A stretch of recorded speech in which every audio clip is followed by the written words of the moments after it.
El asesinato del señor Kirk en Estados Unidos ha servido para radicalizar más la batalla sobre quién genera más discurso de odio, si la derecha o la izquierda, quién deshumaniza más al rival, si la derecha o la izquierda. Una batalla que ha estallado con fuerza en Estados Unidos y de rebote en España. El presidente, señor Donald Trump, no ha dudado en culpar del crimen al discurso de lo que era llamado la izquierda radical de Estados Unidos.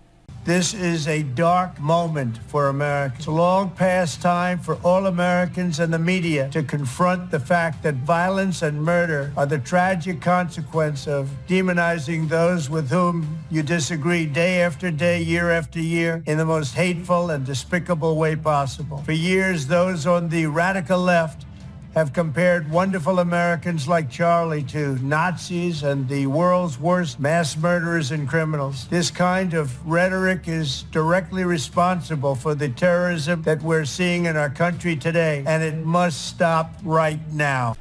Por tanto, el señor Trump considera que el señor Kirk ha sido víctima del discurso de odio de la izquierda. En cambio, hay comentaristas como en la MSNBC, el señor Matthew Dowd, que decía que no, que el señor Kirk era culpa de su propio discurso, es decir, del discurso de odio de la derecha.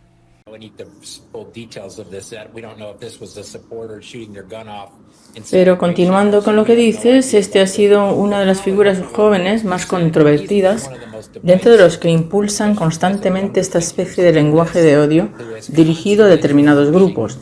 Y yo siempre me remito a lo de pensamientos de odio conducen a palabras de odio que conducen a acciones de odio. Ese es el ambiente, la gente, no puedes tener esos pensamientos horribles y decir palabras horribles y no esperar que sucedan actos horribles. Este es el ambiente tan lamentable en que nos encontramos.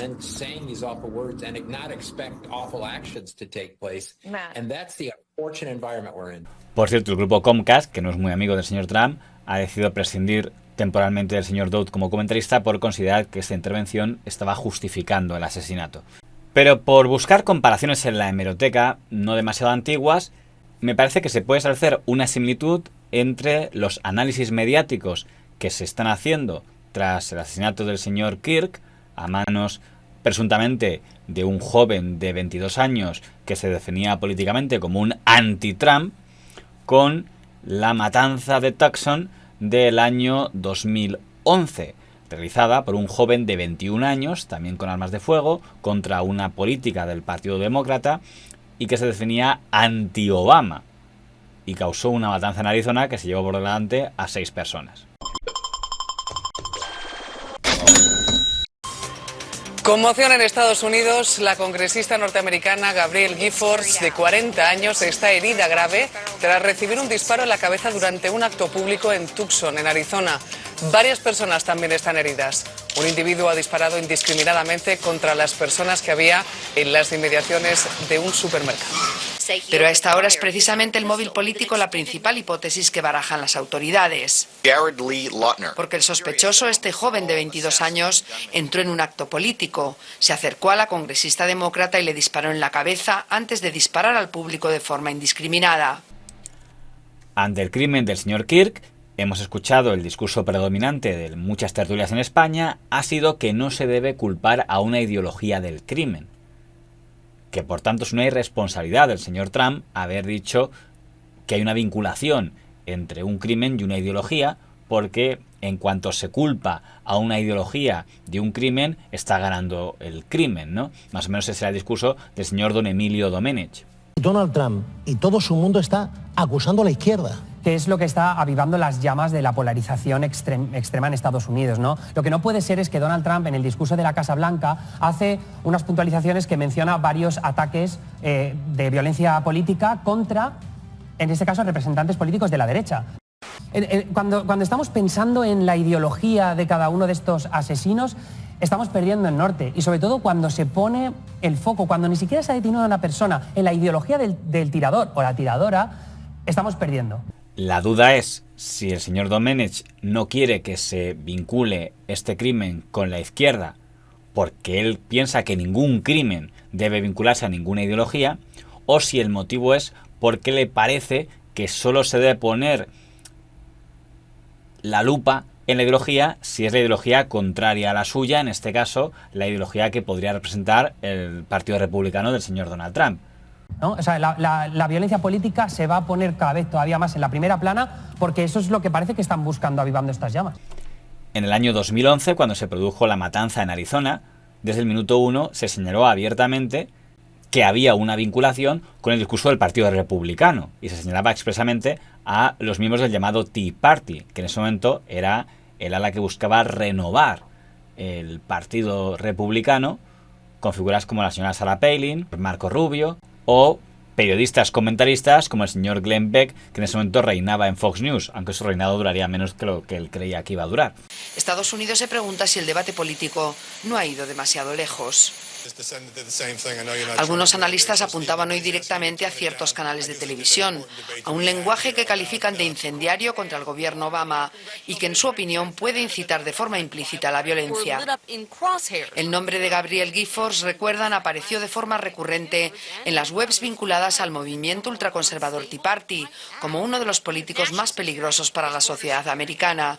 En ese momento, cuando se produce la matanza de Arizona, ya existía el Rojo Vivo y tenían muy claro que el atentado sí está vinculado con una ideología, en este caso con la derecha. La congresista demócrata Gabrielle Giffords sigue en estos momentos entre la vida y la muerte tras el disparo en la cabeza que recibió. Es Giffords una víctima de la brutalidad mediática del ultraconservador Tea Party. ¿Cuáles son los límites que debe tener la crispación política? Otro programa que se movía en el espacio político que podríamos llamar progresista era Las Mañanas de 4, que en aquella etapa presentaba a la señora doña Marta Fernández y que también tenía muy claro que se podía establecer una vinculación entre el crimen y la derecha. El intento de asesinato de Giffords ha conmocionado a Estados Unidos y ha sembrado la polémica. A nadie se le escapa que la congresista aparecía literalmente en la diana del Tea Party en las últimas elecciones legislativas.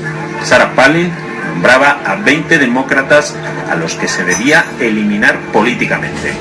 Hay quien piensa que el asesino lo interpretó al pie de la letra. El Tea Party, su radicalización del discurso político, está ahora sobre la mesa en Estados Unidos.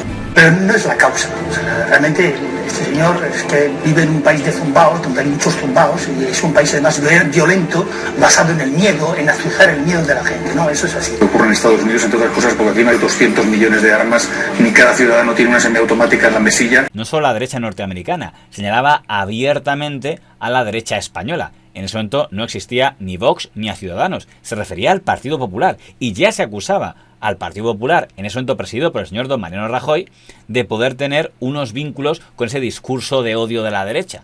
También aquí hemos visto en los últimos años cómo algunos han pretendido introducir el odio en el discurso político. No solamente en la clase política, sino también en los medios de comunicación. Introducen valoraciones personales despectivas hacia los políticos, cuestionan la moralidad o los principios de los que tienen enfrente. En realidad el Tea Party en España existe desde hace tiempo. Le hemos dado a llamar ultraderecha o fachas, les llamábamos siempre. Es decir, siempre ha existido esa parte radicalizada que están aflorando y están tomando posiciones, tanto en Internet como en medios de comunicación que antes no tenían. Y lo que hacen es intentar provocar el desprecio hacia el contrario, y si es posible el odio. Y cuando introduces el odio en política, eso no es bueno nunca. Y muy especialmente se señalaba al señor don José María Aznar. Lo curioso es que se acusaba a la derecha de deshumanizar a la izquierda, pero se señalaba a personas de la derecha como enemigos de la democracia, por tanto deshumanizándoles. Y entre los tertulianos que participaban en Las Mañanas de 4 en aquella etapa con ese tipo de discursos estaba precisamente el futuro presidente del gobierno, don Pedro Sánchez Pérez Castejón. Hay un momento en el que el Partido Popular reunifica de alguna manera dentro de sus filas, eso lo hace Aznar. Y José María Aznar yo creo que es el máximo exponente de ese Tea Party en España, porque ha asumido esa retórica agresiva, yo creo que además hasta incluso premia esa política de confrontación, donde desde luego no se puede dar agua a lo que es el adversario político, no se puede pactar con él absolutamente nada. Interesante fue lo que hizo el diario Público, que en ese momento dirigía el señor don Jesús Maraña, que hizo todo un reportaje, el discurso de odio que envenena la democracia, diciendo que el discurso de la derecha norteamericana, hablaba de la derecha norteamericana del año 2011, por tanto no la del señor Trump, era la del Tea Party. Decía que ese discurso de aquella derecha norteamericana entonces estaba envenenando la democracia norteamericana y que en la derecha española también había un sector que iba a envenenar la democracia. Es más, se encargaba de hacer una selección de qué figuras mediáticas, según el diario público, podían causar el mismo tipo de odio que en Estados Unidos había causado la matanza de Tucson. Y citaba nombres. Concretamente, según el diario público del señor Maraña, eran don Federico Jiménez Los Santos, que en ese momento ya estaba en el radio, el señor don Fernando Sánchez Dragó, que estaba en Telemadrid y también escribe en El Mundo, el señor don Germán Terch, que en ese momento escribía en ABC, el señor don César Vidal, que aún estaba en el radio, el señor Pío Moa, que era columnista en Libertad Digital, y el señor don Carlos Dávila, que en ese momento dirigía el periódico La Gaceta de Intereconomía. Según el diario público, estas 6 personas tenían un discurso de odio equivalente al que, según ellos, en Estados Unidos había fomentado el ambiente que había llevado a la matanza de Arizona.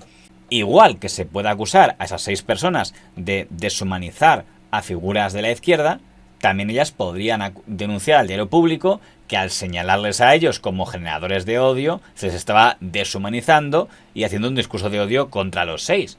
El señor Sánchez Dragó se enfadó bastante y, de hecho, cuando cerró el diario público como periódico impreso, no ocultó su alegría contra un medio que, según él, le había insultado. Yo no me puedo alegrar ni me alegro de que unos señores que a lo mejor son excelentes periodistas y trabajan en el diario público pierdan el puesto de trabajo. ¿Cómo me voy a alegrar de eso? Ahora, es verdad que el diario público siempre me han estado atacando, no atacando, porque a mí no me importan las críticas, me han estado insultando y mintiendo y manipulando. Entonces, no tengo yo derecho, en defensa propia, de alegrarme de que un medio que me insulta, que miente, que me ataca constantemente, que manipula todas las informaciones sobre mí cierre. Pues sí, me alegro de que eso cierre y que no sean hipócritas, porque cualquier persona a la que le haya pasado una cosa así se alegraría del cierre.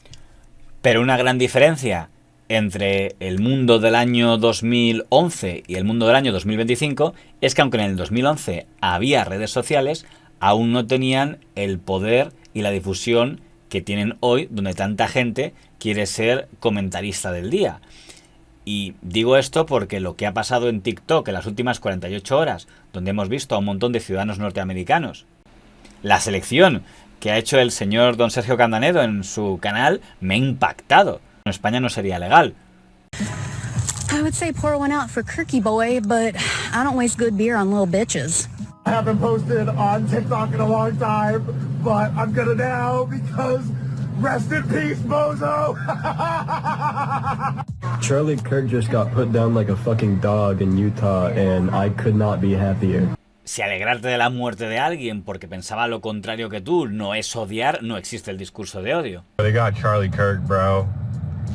I've never been happier. I do not, and I will not, ever feel bad when bad people get what the fuck they deserve. Pero es que además no recuerdo en el mundo occidental ningún asesinato tras el cual se haya visto a gente en redes sociales celebrándolo y alegrándose. I hope you're seeing this. I hope your ghost decides to try to come and fucking haunt me because I'll hurt. I want you to remind yourself that it was God's plan. I mean, really, it was actually his fault because, like, he should have been wearing, like, a bulletproof neck brace or something. Bueno, recuerdo cuando murió Bin Laden. Cuando ejecutaron a Bin Laden, sí recuerdo que en el programa del señor Geraldo hubo gente que aplaudió.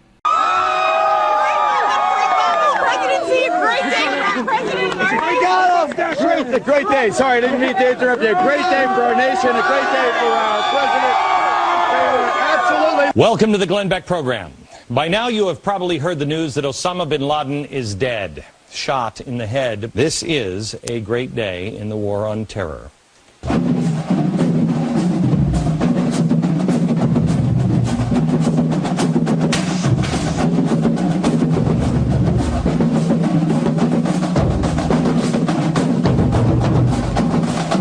Pero dado que el señor Kirk no había matado a nadie ni estaba vinculado con ningún asesinato, entiendo que están celebrando que muera alguien porque es de una ideología antagónica a la suya. Let this be a lesson to all those other conservative freaks, those little weirdos with podcasts. Just know your necks are on the line. Your necks. No. Your necks. También la que ha hecho La Sexta, que también la tengo que reconocer que eso estaba pasando. También estamos escuchando, lo que pasa es que, claro, no es la gran mayoría. Hay algunos elementos absolutamente impresentables en la extrema izquierda celebrando la muerte de Kirk. Y eso está generando una sensación de combate social civil en Estados Unidos brutal. Bea Zamorano. De la izquierda hemos visto mensajes en los que justifican su asesinato e incluso lo celebran megáfono en mano.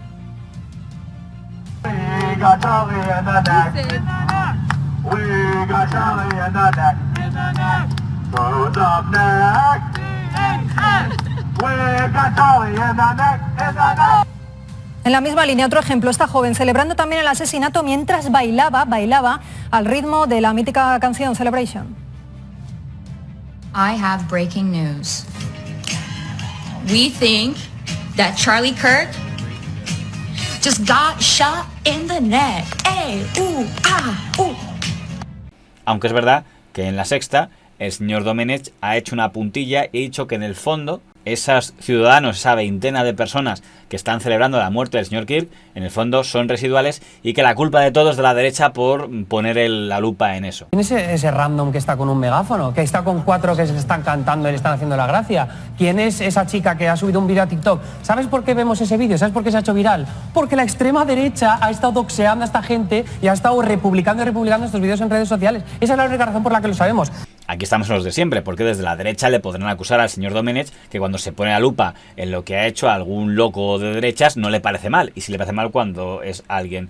Pero yo no sé si este fenómeno de los que se alegran de la muerte del señor Kirk porque están convencidos que el señor Kirk era poco menos que la reencarnación de Adolf Hitler es fruto de algún tipo de deshumanización también que ellos han recibido. El problema de los medios es que se les suele acusar de doble rasero, de defender mucho el respeto y la libertad cuando se trata de los suyos y en cambio no defender tanto el respeto cuando se trata de las ideas antagónicas. Por tanto, los que más pueden romper el círculo son aquellos que estén en las antípodas de la persona que ha sido víctima, y por eso creo que uno de los reportajes que más valor tiene es el que hoy publicaban en el diario El País, que había publicado su director, el señor Arens, firmado por el señor don Jorge Morla. Tachaba de miserables todos los que habían publicado vídeos en TikTok celebrando la muerte del señor Kirk, y en un texto en el que dejaba claro el señor Morla que despreciaba toda la ideología del señor Kirk, decía también que tenía derecho a expresarla. Es más, animaba a hacerlo y recordaba que el señor Kirk no se dedicaba a atosigar a la gente ni a perseguirla como otros ejemplos que cita de famosos de España, sino que decía que se dedicaba a dialogar con respeto con personas que discrepaban de él, y usando como única herramienta, como única arma, la palabra. Ese reportaje, desde mi punto de vista, no tendría el mismo valor si lo hubiera publicado el diario El Mundo o el diario ABC, que lo hayan publicado ellos en el diario El País. Y desde mi punto de vista, creo que ahí el señor Arens se ha apuntado un tanto muy importante en esos tiempos en el que parece que hay tantos en el sector mediático que quieren aumentar la polarización. La duda es, si en un futuro, Dios no lo quiera, ocurre algo a la inversa, ¿los medios de la inversa se comportarán como se ha comportado hoy el diario El País o se comportarán como lo hizo el diario Público en 2011?